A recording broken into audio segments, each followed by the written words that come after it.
Buenos días, hermanos. Bueno, de nuevo, otro domingo juntos para abrir la palabra del Señor.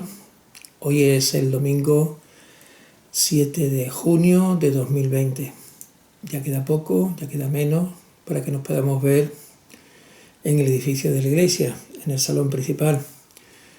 Bueno, espero que estéis bien, que hoy podamos disfrutar un día de estar juntos en oración, acercándonos al Señor, y ahora, como vamos a hacer ahora, abrir su palabra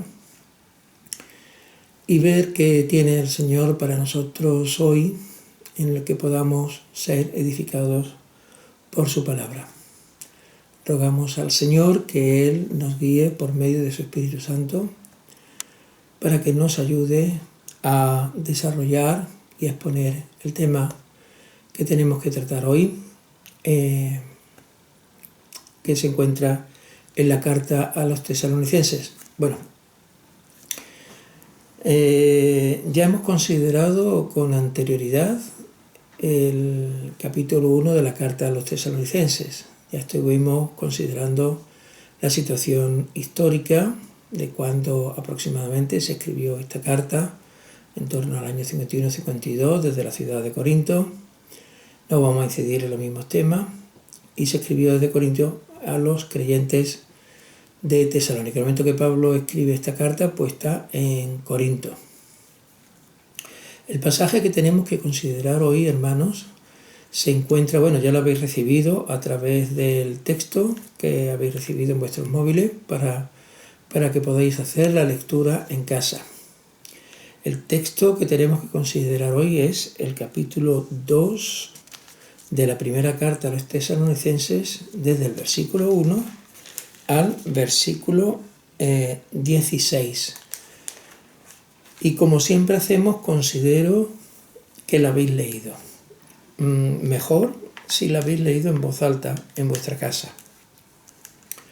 Porque además, cuando Pablo escribió esta carta, bueno, si habéis leído esta carta en su totalidad, veréis que al final da una exhortación a los hermanos de la iglesia. Dice que esta carta se lea a todos los hermanos. Os voy a leer, por ejemplo, al final de la carta dice: os encargo solemnemente por el Señor que se lea esta carta a todos los hermanos. Es decir, cuando Pablo escribió esta carta, ya tenía en mente que fuese leída en público a todos los hermanos de la congregación. Entonces, las escrituras fueron redactadas y hechas en general para la instrucción del pueblo en general, del pueblo de Dios. Y por lo tanto tienen esta función de enseñanza comunitaria. Así que espero que hayáis aprovechado la oportunidad de poder leer en vuestras casas esta sección de la primera carta a los tesalonicenses.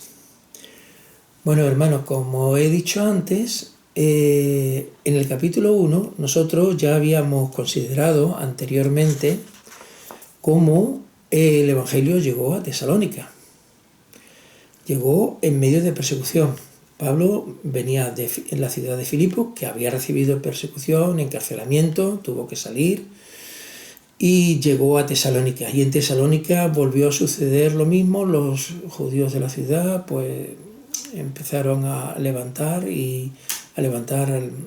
la muchedumbre de la ciudad y a hacer acusaciones. Total, que también el Evangelio en Tesalónica fue predicado por Pablo, Silvano y Timoteo en medio de persecución, en medio de una gran oposición.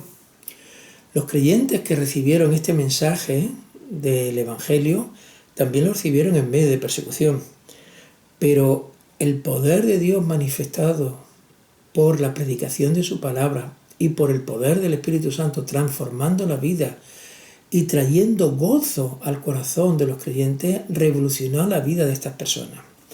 Por eso, en aquella ocasión titulamos lo que estuvimos considerando del capítulo 1 como un mensaje que transforma la vida. Y ahora, en el capítulo 2, vamos a considerar a los mensajeros. Y el título de hoy es mensajeros íntegros y fieles al Evangelio de Dios. Mensajeros íntegros y fieles al Evangelio de Dios. Es el tema que vamos a desarrollar en esta mañana. Y luego considero que Pablo desarrolla aquí. El motivo de por qué Pablo escribe estas cosas es porque efectivamente el Evangelio se recibió en Tesalónica con oposición. Pero el cambio de vidas y el poder de Dios manifestado en la vida de estas personas con el gozo del Espíritu Santo tuvo una repercusión importante en toda la región de Macedonia y en Acaya. Recordad que dice, vosotros vinisteis a ser imitadores de nosotros del Señor, habiendo recibido la palabra en medio de mucha tribulación, con el gozo del Espíritu Santo. Esto es el versículo 6 del capítulo 1. De manera que llegasteis a ser ejemplo para todos los creyentes en Macedonia y en Acaya, en el versículo 7. Ahora, claro, cuando Pablo sale de la ciudad, claro, los creyentes siguen estando con la oposición. Y claro, los opositores no se quedaban tranquilos, tenían que desprestigiar el Evangelio. Y una forma de desprestigiar el Evangelio era desacreditando a los proclamadores del Evangelio, a los mensajeros de este Evangelio. Entonces, desacreditando el ministerio de Pablo y de Silvano y Timoteo, podían desacreditar el Evangelio. Entonces empezaron a hacer acusaciones de que las motivaciones de Pablo no eran honestas, de que las motivaciones estaban motivadas por ganancia, que eran fruto del engaño, que eran fruto de intereses particulares, que iban buscando notoriedad, que en el fondo lo que iban buscando era el dinero y la riqueza y obtener ganancia a través de la predicación del mensaje. Pablo tiene que hacer frente a todo esto. Esto es una estrategia ya muy vieja. Una forma de desacreditar un mensaje es desacreditando al mensajero. Y Pablo va a tratar va a hacer su defensa, sobre todo no porque él esté preocupado por lo que puedan pensar de él, ¿no? Él en realidad está preocupado porque el tentador, el adversario, saque ventaja de los creyentes de Tesalónica, es decir, se desanimen, tengan miedo, consideren que lo que han creído no era válido, etc. Pablo está preocupado porque estos creyentes se encuentren desanimados, se encuentren desalentados, se encuentren ya que no merece la pena pues pasar todas las vicisitudes por las que están pasando, porque en realidad no es un mensaje digno de tal. Entonces Pablo está con esta preocupación y Pablo por eso va a hacer una defensa del ministerio que ellos han realizado, pero no por ellos mismos, sino por defender el Evangelio, porque quede claro que el Evangelio de Dios es íntegro, es honesto, es verdadero poder de Dios para salvación a todo aquel que crees, que es un mensaje que viene de Dios y que trae vida para las personas que creen en Jesús, que es un mensaje que transforma, es un mensaje que abre precisamente una perspectiva nueva en la vida. Entonces, en primer lugar, lo que Pablo va a tratar son que son ministros aprobados por Dios y fieles al mensaje recibido.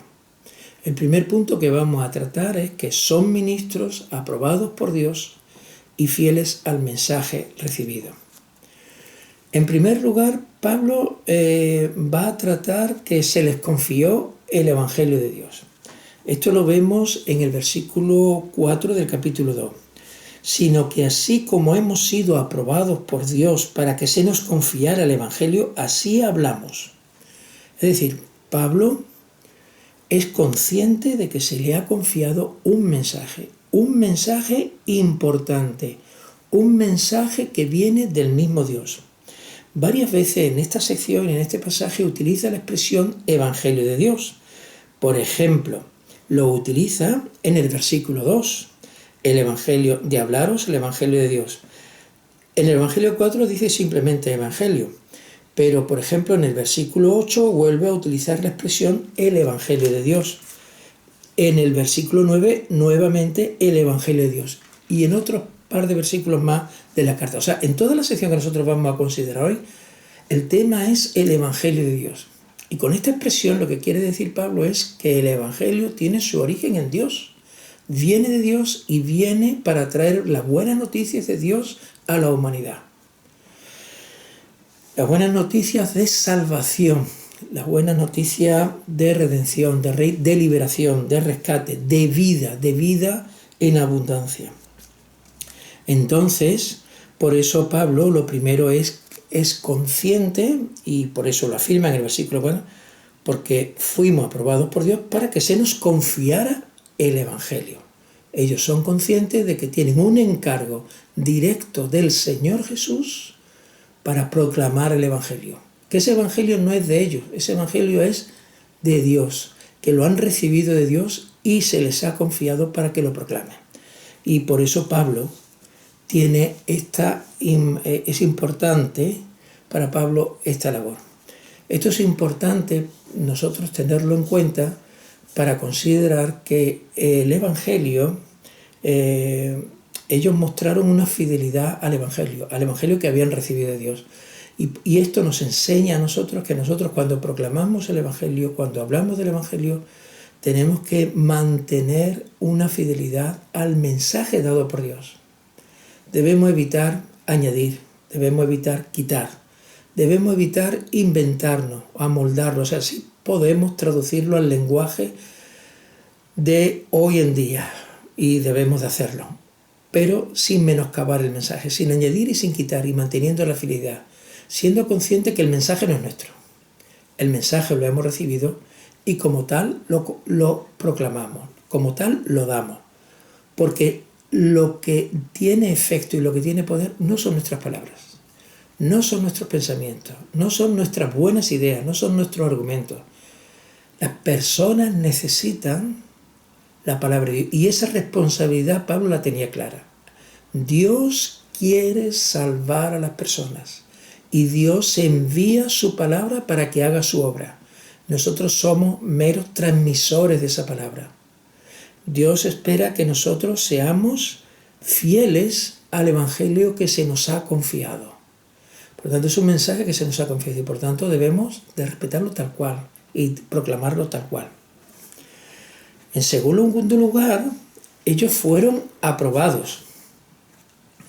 En el mismo versículo que acabamos de leer. Sino que así como hemos sido aprobados por Dios para que se nos confiara el Evangelio. Ellos fueron aprobados.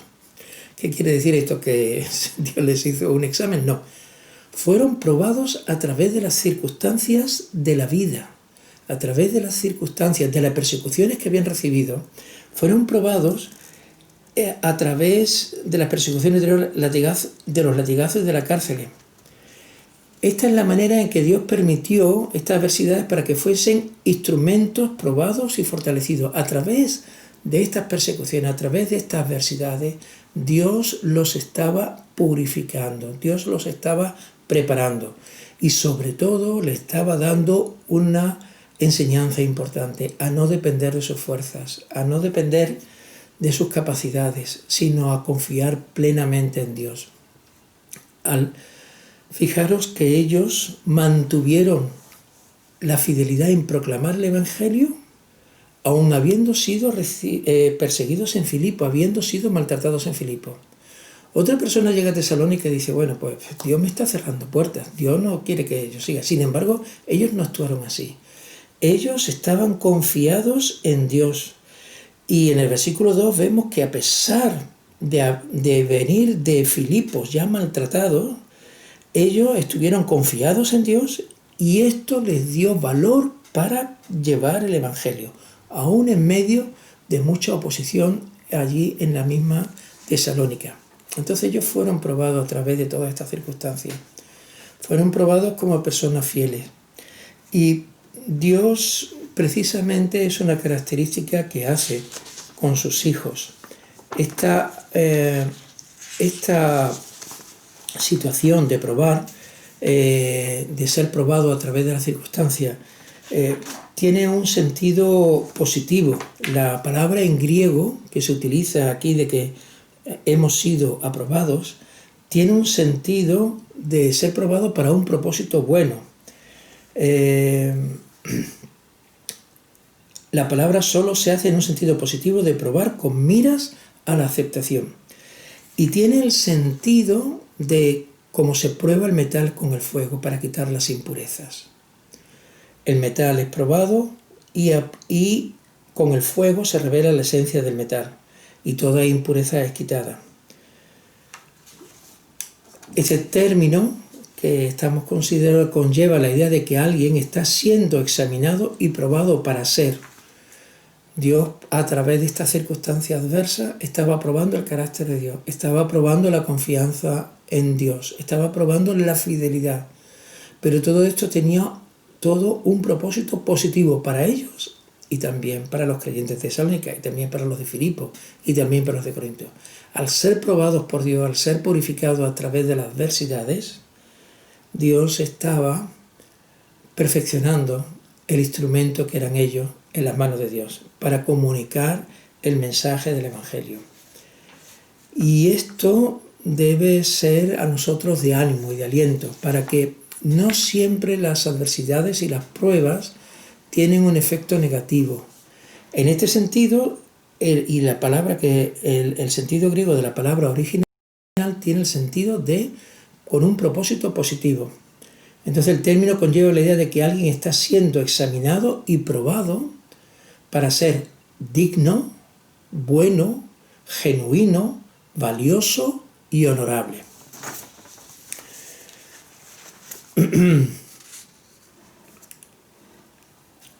Como he señalado ya antes en el versículo 2, habiendo sido probados y habiendo confiado en Dios, ellos tuvieron el valor de hablar el Evangelio. Tuvieron valentía, adquirieron, Dios les dio valor, para que a pesar del rechazo, a pesar de la adversidad, a pesar de los encarcelamientos, ellos no perdiesen el denuedo y la valentía y no quedarse amedrentados de predicar el Evangelio. En el versículo 3 vemos que Pablo está utilizando la palabra exhortación. Fijaros que esto lo está diciendo en medio del versículo 2 y el 4. La palabra aquí exhortación tiene relación con el Evangelio de Dios. Es decir, en esto Pablo sigue insistiendo en que el mensaje que él está predicando es un mensaje que proviene de Dios. Y aquí utiliza la palabra exhortación. La palabra exhortación tiene un sentido, claro, un sentido que se utiliza mucho, pero tiene el sentido de una palabra de ánimo. Una palabra de ánimo o una palabra de amonestación. Puede tener este sentido, esta palabra que se está utilizando aquí. Una palabra de ánimo o una palabra de amonestación, es decir, una palabra para estimular a seguir una instrucción de Dios o una palabra para corregir actitudes, para ajustarse a la instrucción de Dios. Es muy importante que tengamos presente que esta exhortación, Pablo, cuando utiliza este término, siempre hace referencia a una instrucción que viene de Dios.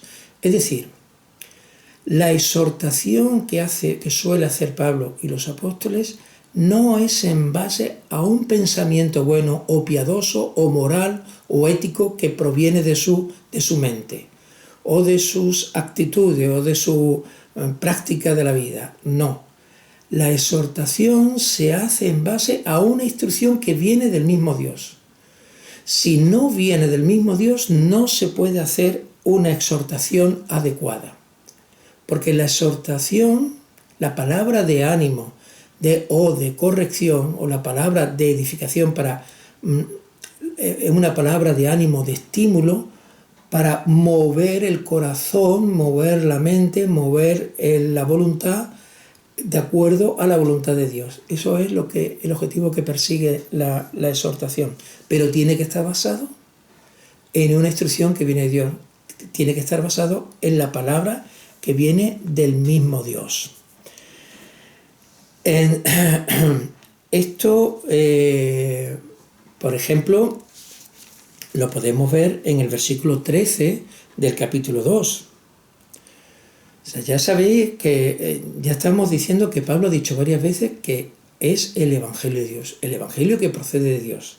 Y por lo tanto, la exhortación, que es la palabra que está utilizando equivalente a Evangelio de Dios, es la palabra de Dios. En el versículo 13 lo aclara más.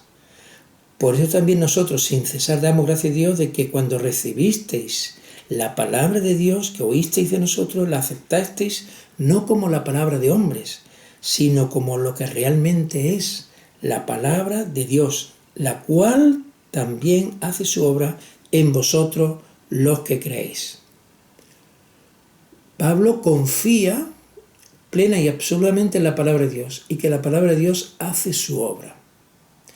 Por eso toda exhortación tiene que estar basada en la palabra de Dios. No podemos hacer exhortaciones, no podemos hacer estimular al ánimo o a la corrección en base a lo que nosotros consideramos. No. Tenemos que hacerlo y Pablo en esto era muy cuidadoso. Pablo en esto no se lo tomaba tanto. Por eso, para Pablo, la fidelidad a la palabra de Dios es muy importante. Pablo está convencido de que el mensaje que está proclamando viene de Dios y por lo tanto es totalmente pertinente para la vida, es importante para la vida de esas personas, porque es el mismo Dios el que va a hablar a sus corazones y los va a llevar a salvación y a participar de la vida de Dios, de la vida abundante que viene de Dios, del poder de Dios, a participar de su gloria, hacerlos partícipes. Por eso para Pablo es tan importante esta fidelidad a su palabra. Para que veamos un ejemplo de esto, de cómo utiliza, aquí estamos utilizando la palabra exhortación, como ahora vamos a utilizar el verbo, lo vamos a utilizar en su forma verbal, pues por ejemplo en el capítulo 4, versículo 1. Por lo demás, hermanos, os rogamos pues y os exhortamos en el Señor Jesús. Fijaros, os exhortamos en el Señor Jesús, es decir, va a recordar ahora mandamientos dados por el mismo Señor, que como habéis recibido de nosotros instrucciones acerca de la manera en que debéis andar y agradar a Dios. Es decir, Pablo va a exhortarlos en el Señor Jesús y en base a las instrucciones que ya había dado previamente, pero son las instrucciones que vienen del Señor Jesús, instrucciones que vienen de Dios Padre también. Es decir, son instrucciones que no vienen de la mente y del corazón del ser humano, no son ideas bonitas, no son ideas morales, no son consejos de vida, no, es la palabra de Dios que tiene el poder de hacer su obra en vosotros los que creéis. Esto es muy importante, porque muchas veces los creyentes no le damos importancia a la palabra de Dios. Cómo la palabra de Dios tiene un poder para exhortar, para animarnos, para consolarnos, para edificarnos, para levantarnos, para guiarnos, para corregir. Y esto solo lo hace la palabra de Dios. Creo que estoy insistiendo mucho en esto, creo que está quedando claro, ¿no? Me parece, ¿no? Bueno, hermanos, dentro de este punto que estamos considerando, ¿veis? Nosotros estamos considerando que, en primer lugar, son ministros aprobados por Dios y fieles al mensaje recibido. En primer lugar, hemos visto que se les confió el Evangelio. En segundo lugar, fueron probados, como ya hemos visto. Y con el último tema que hemos tratado de la exhortación, vamos a considerar esto, la exhortación al Evangelio de Dios. La palabra de Dios tiene su origen en Dios, por tanto, no procede de error, ni de impureza, ni es con engaño. ¿Veis? Esto lo señala Pablo en el versículo 3. Pues nuestra exhortación no procede de error, ni de impureza, ni es con engaño. Precisamente porque tiene su origen en Dios. como tiene su origen en Dios, la palabra que ellos han proclamado en Tesalónica les deja bien claro que no es fruto ni del error, ni de la impureza, ni del engaño. Es decir, esta situación del engaño no es fruto de que ellos utilizaron una estrategia, unas manipulaciones, unos discursos apropiados que le fueran agradables a los oídos, de tal manera que los enganchara y los manipulara emocionalmente, y entonces quedaran atrapados de alguna forma, y a partir de ahí poder obtener ganancias fraudulentas. No fue con engaños, no fue con motivaciones así falsas. Y en cuarto lugar, en este punto que estamos desarrollando, en este primer punto que estamos desarrollando, Pablo asegura que siempre se mantuvieron fieles al mensaje de Dios.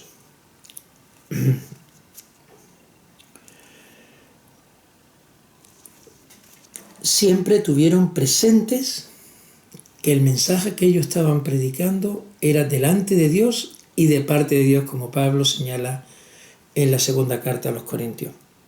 Delante de Dios y de parte de Dios. Es decir, fijaros en el versículo 4, como lo señala.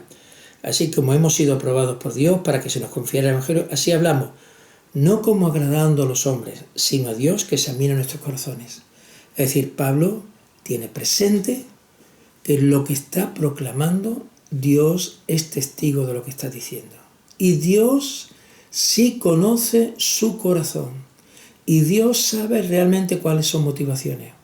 Por lo tanto, esas motivaciones que tienen en su corazón tienen que ser purificadas delante de Dios, y Pablo está afirmando que él lo está haciendo en completa integridad, teniendo presente que está delante de Dios y que está esforzándose en proclamar el mensaje de Dios con fidelidad, no buscando agradar, no acomodando el mensaje a que suene bonito, a que suene agradable, a que agrade, a que acomode su mensaje de manera que las personas oigan lo que quieren realmente oír.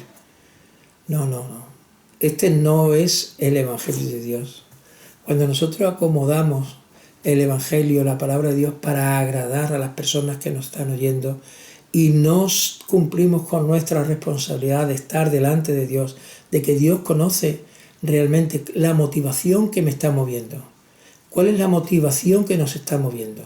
Y Pablo en este sentido es ejemplo. Está diciendo que él no fue fruto de engaño, sino que tuvo presente y por lo tanto no fue buscando el agrado de los hombres, sino que lo hizo delante de Dios, sabiendo que Dios es el único que tiene la capacidad de examinar los corazones en lo más íntimo.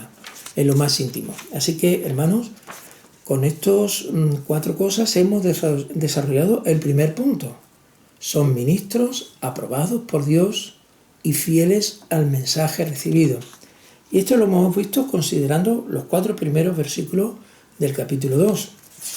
Vamos ahora al segundo punto. El segundo punto es que fueron íntegros en sus motivaciones.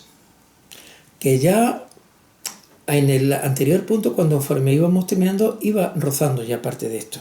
Pero ahora va a quedar más expuesto en los versículos 5 y 6. Fijaros, en el versículo 5 dice, porque ¿cómo sabéis? Bueno, esta es una expresión que Pablo está utilizando varias veces en esta carta.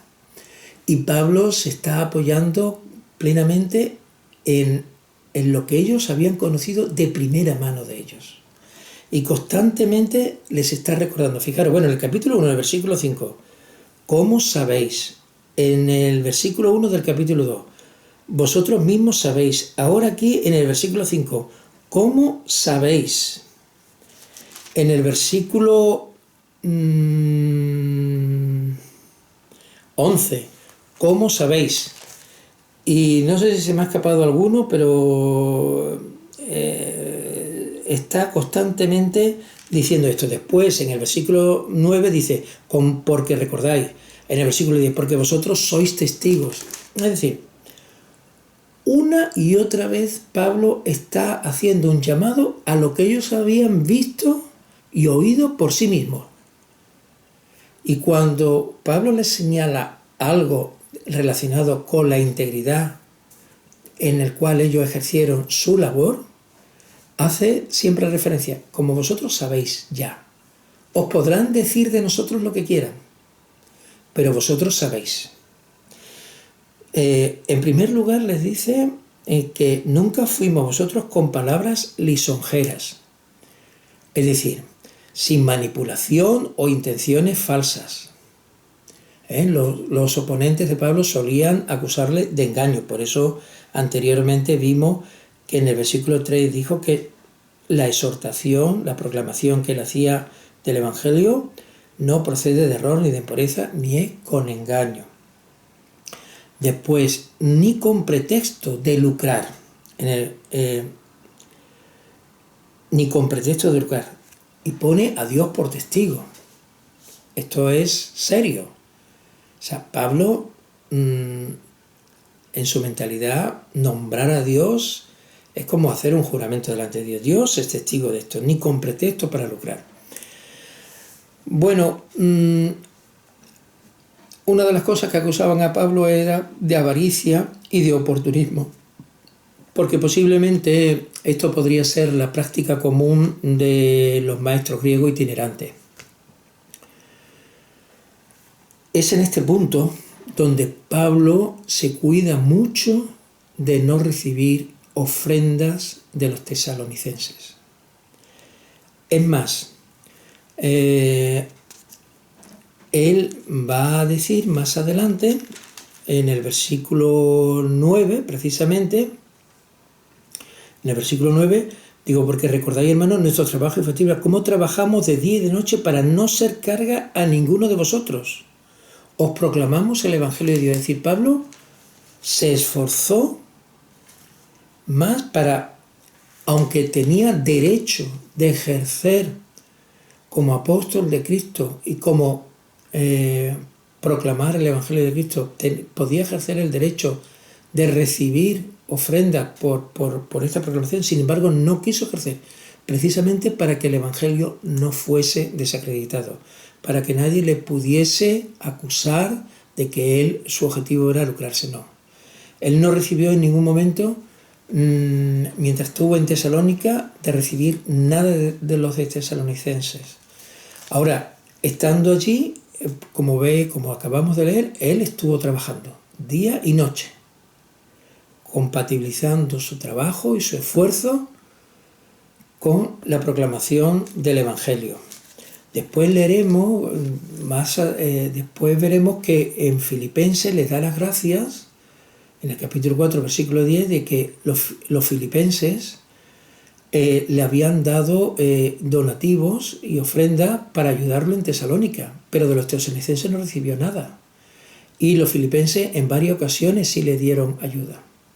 Pero Pablo no quiso recibir precisamente para no dar ocasión a que se pudiera lucrar. También, en tercer lugar, vemos en la integridad de sus motivaciones que no buscaron la gloria de los hombres, en el versículo 6. Ni de vosotros ni de otros. No buscaban la gloria. Bueno, esto es algo impresionante en un ministro como Pablo. O impresionante no, es lo que debe ser en un ministro íntegro. No buscar, no dejarse llevar por la vanidad, por la aprobación de las personas y buscar esa motivación. Hay muchas personas, desgraciadamente, que quieren dedicarse al ministerio, pero con el único afán de buscar notoriedad y reconocimiento. Tenemos que pedir ayuda a Dios, que purifique nuestras motivaciones reales. ¿Cuáles son nuestras motivaciones reales a la hora de servirle, por ejemplo, en la proclamación del Evangelio o en cualquier otro servicio que nosotros podamos realizar o que Dios nos encargue realizar? ¿Cuál es nuestra motivación real? Entonces, esto es importante. Pablo había señalado que ellos iban buscando agradar a Dios, no buscando agradar a los hombres, ni de vosotros ni de otros, no buscando reconocimiento, no buscando tal, sino buscando simplemente, aunque más adelante dice que como apóstoles de Cristo podía imponer nuestra autoridad, podíamos ser carga. Pero bueno, en este sentido, ellos como apóstoles, pues sí podrían haber dicho, oye, cuidado, que nosotros somos apóstoles, que somos enviados por Dios, en fin, las cosas que suelen decir algunos, para realizar un servicio que no es digno, ni honroso, ni íntegro delante de Dios, sino que va buscando la aprobación y el reconocimiento de los hombres. Que Dios nos ayude a cada uno de nosotros en los servicios que hagamos, sea desde la proclamación del Evangelio o sea otro servicio, como en la visitación, etcétera, ¿no? Un montón de actividades que los hermanos y hermanas podemos realizar como un servicio de amor a Dios, al Señor en primer lugar, y a los hermanos también. Pues cuáles son, que Dios nos ayude a examinar nuestras verdaderas motivaciones. En tercer lugar, entonces, con lo que hemos considerado en estos versículos 5 y 6, tenemos que Pablo hemos desarrollado el segundo punto, que fueron íntegros en sus motivaciones. En tercer lugar, hablando de este asunto que estamos considerando y estamos desarrollando, mensajeros íntegros y fieles al Evangelio de Dios. El tercer punto es que mostraron afecto tierno y sincero. Esto lo vemos en los versículos 7 al 9. Y mostraron afecto tierno y sincero. En primer lugar, vemos en el versículo 7, leemos, más bien demostramos ser benignos entre vosotros como una madre que cría con ternura a sus propios hijos. Aquí Pablo está comparando el trato que ellos tuvieron con los tesalonicenses, comparándolo al de una madre que cría con ternura a sus propios hijos.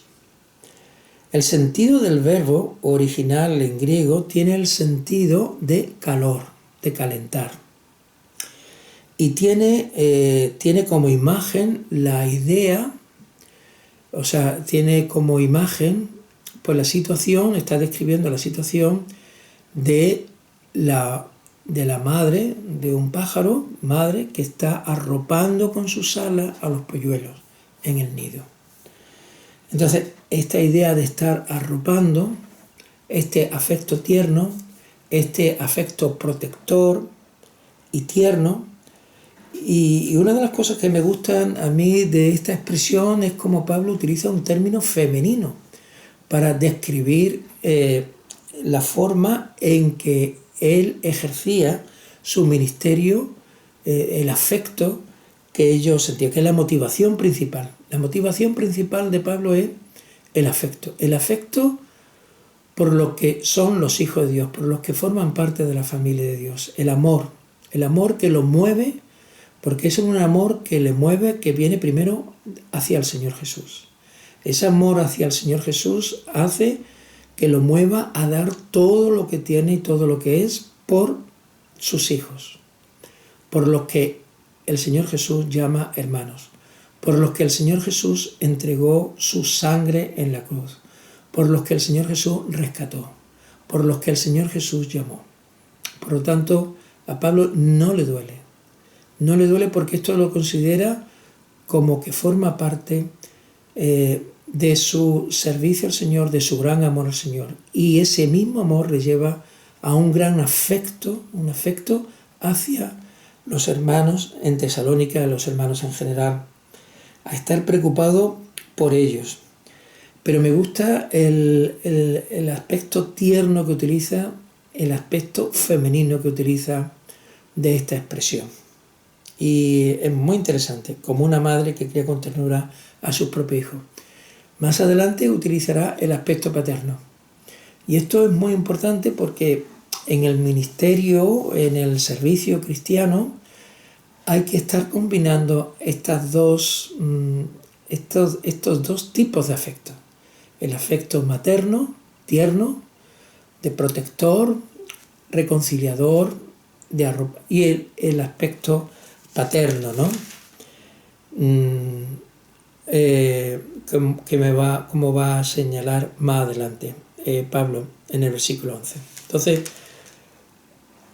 y sobre todo, porque muchas veces se transmite una idea de Dios como que es asociado siempre al varón. Y Dios, en todas las escrituras, va mostrando aspectos tiernos y aspectos, o sea, aspectos maternos y aspectos paternos en la relación de Dios con los seres humanos, con su pueblo. Entonces, esas acusaciones que se hacen a veces de Dios como que Dios es machista o que Pablo era machista, tal, son expresiones que surgen de un gran desconocimiento de las Escrituras. No tienen sentido, porque Dios se muestra de las dos formas en el trato con su pueblo, con sus hijos. Entonces, la ternura como una madre. Después Pablo señala un afecto intenso y generoso. En el versículo 8, porque teniendo así un gran afecto por vosotros, nos hemos complacido en impartiros no solo el Evangelio de Dios, que la motivación principal, como hemos dicho antes, de proclamar y de impartir el Evangelio era no convencer o adoctrinar, sino el amor de Dios. El amor de Dios y ellos siendo canales de ese amor de Dios hacia estas personas. Pablo era consciente del que el mensaje que él estaba proclamando es un mensaje que viene de Dios y muy pertinente para la vida de esas personas. Esas personas necesitaban conocer ese mensaje y Pablo tenía esa convicción. Y Pablo sabía que si él amaba a estas personas, ese mensaje le correspondía. Él no podía sustraer ese mensaje. No era suyo porque Dios tenía un llamado a esas personas. Dios estaba llamando a esas personas a participar de su vida y de su gloria. Y por lo tanto, fruto de... Entonces la primera motivación de Pablo es el afecto. Entonces Pablo se está entregando. Aquí Pablo dice que no solamente mostraba amor al compartir el Evangelio de Dios, sino que también entregaba sus propias vidas. ¿De qué manera entregaba él su propia vida? Estaba dispuesto a entregar todo lo que fuese, con tal de que la vida de los creyentes de Tesalónica fueran edificadas, fueran madurando, fueran creciendo. ¿De qué manera? Pues en el versículo 9 lo explica, porque recordáis, hermanos, nuestros trabajos y fatigas, cómo trabajando de noche y de día, para no ser carga a ninguno de vosotros, os proclamamos el Evangelio de Dios. Ya lo habíamos señalado antes. Entonces, hemos considerado 3 aspectos. Son ministros aprobados por Dios y fieles al mensaje recibido. Fueron íntegros en sus motivaciones y mostraron afecto tierno y sincero en su labor. Para finalizar, Pablo en los versículos 10 a 12 recapitula todo esto. Pablo recapitula todo esto señalando, en primer lugar, en el versículo 10, vosotros sois testigos, ¿lo veis? Nuevamente, vosotros sois testigos. Y también Dios, las dos. Fijaros cómo orienta Pablo su labor. Delante de Dios, delante de ellos, con honestidad y con integridad. De cuán santa, justa e irreprensiblemente nos comportamos con vosotros los creyentes. Vosotros lo sabéis, que nos comportamos de una manera santa, justa e irreprensible. O sea, nadie podía acusarnos de habernos quedado con algo de vosotros. Nadie puede acusarnos de haber escandalizado a alguien por una conducta inadecuada. Siempre nos comportamos de una forma santa, justa y irreprensible con vosotros los creyentes. En primer lugar, una conducta, Pablo vuelve a recapitular todo lo que ha desarrollado antes, vuelve a insistir, una conducta íntegra. En el versículo 11, ahora vuelvo otra vez. Así como sabéis de qué manera, ahora fijaros los verbos que utiliza. Os exhortábamos, vuelvo otra vez a salir la palabra exhortación, exhortábamos, pero ahora en verbo, alentar, animar, conducir, guiar, alentábamos, sinónimo, e implorábamos a cada uno de vosotros. Fijaros los verbos que se utiliza aquí, exhortábamos, alentábamos e implorábamos a cada uno de vosotros. El trato personal de cada uno. Como un padre lo haría con sus propios hijos. Ahora utiliza la figura del padre para hablar la forma en que él estuvo exhortando, alentando e implorando. Como en esta labor mostraba un tierno afecto. Antes señaló como una madre, ahora como un padre. Como un padre que está preocupado por sus hijos y que está pendiente de ellos. Y está velando porque tengan lo que necesitan y vayan creciendo y vayan superando las dificultades y vayan mandando. Con un propósito, que lo tenemos en el versículo 12, para que anduvierais como es digno del Dios que os ha llamado a su reino y gloria. Para que andéis, para que tengan una conducta digna. Todo este esfuerzo, toda esta entrega, toda esta generosidad, todo este esfuerzo, ellos se pusieron a disposición de Dios para ser instrumento y para proclamar este mensaje. Pero el objetivo es que Dios obrara en su vida y que ellos anduviesen de una manera digna delante de Dios, de acuerdo a la vocación con que habían sido llamados. Como es que andéis, que os conduzcáis, que viváis, que tengáis una conducta como es digno de Dios, que os ha llamado a su reino y a su gloria. Una conducta digna delante de Dios. Vemos aquí en este versículo cómo la iniciativa lo está tomando siempre Dios, ese es el que llama, pero también corresponde una respuesta nuestra, una respuesta adecuada a ese llamamiento y a esa capacidad que viene de Dios mismo, que nos mueve precisamente a obedecerle y a servirle. Aquí vemos combinados los dos aspectos, el llamamiento de Dios, el poder de Dios obrando, la palabra de Dios obrando en la vida de los creyentes y la respuesta del creyente colaborando con Dios, dejándose llevar por Dios, dejándose llevar por su Espíritu. Bueno, hermanos, esto es lo que hemos tratado en esta mañana. Mensajeros íntegros y fieles al Evangelio de Dios. Son ministros aprobados por Dios. Fueron íntegros en sus motivaciones. Mostraron afecto tierno y sincero. Bueno, esto nos pone un listón muy alto a nosotros los creyentes. Pablo, Silvano y Timoteo son ejemplos de fidelidad, compromiso y entrega a Cristo. Debemos imitar esta actitud. Pablo se comportaba de esta manera y mostraba esta actitud en todo momento, de manera deliberada, imitando él mismo a Cristo, con la mira puesta en que los creyentes tuviesen un ejemplo práctico de cómo se vive en consagración y fidelidad al Señor. No solo es importante ser fiel al mensaje recibido, sino que también es necesario vivir de una manera consagrada al Señor y su Evangelio. Y con generosidad, sacrificio y amor en el servicio a los hermanos. Pablo, Silvano y Timoteo nos han dado un ejemplo de cómo hay que trabajar en la obra de Dios, cómo hay que servir, en todos los aspectos. Y este ejemplo es para todos nosotros, para todos los creyentes.